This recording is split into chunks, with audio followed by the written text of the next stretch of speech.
morning, dear children.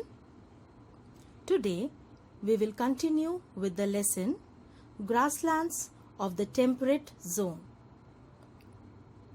Today's topic is agriculture and cattle rearing.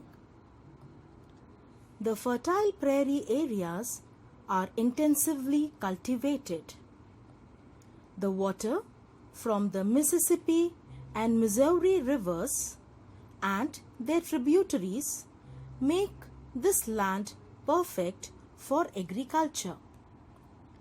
The farmers produce enough wheat for the whole country and also for export. That is why the prairies are called the wheat basket of the world. Main crops grown here are wheat, maize, barley, rye, and oats. The farmers of this region use modern machinery to do the entire farm work.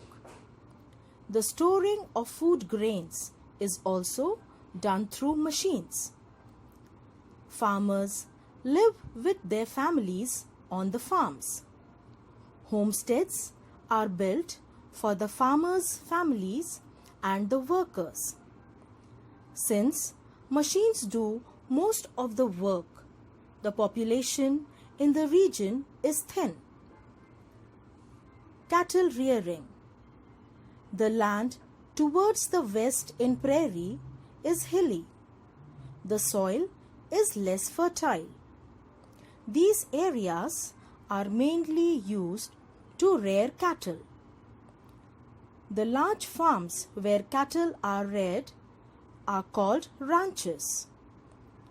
Cattle are raised for beef and dairy products. Even milking of cows is done through machines.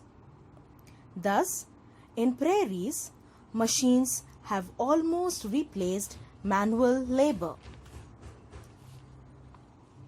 Children, with this we come to the end of the chapter.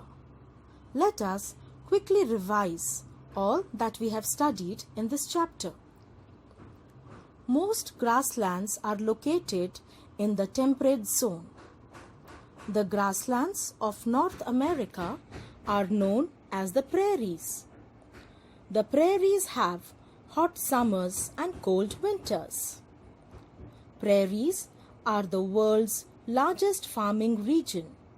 They are called the wheat basket of the world. All farming work is done through machines. Towards the west, the grasslands are used to rear cattle for beef and dairy products. So children, that was all about the grasslands of the temperate zone. Read the lesson thoroughly. Thank you. God bless you.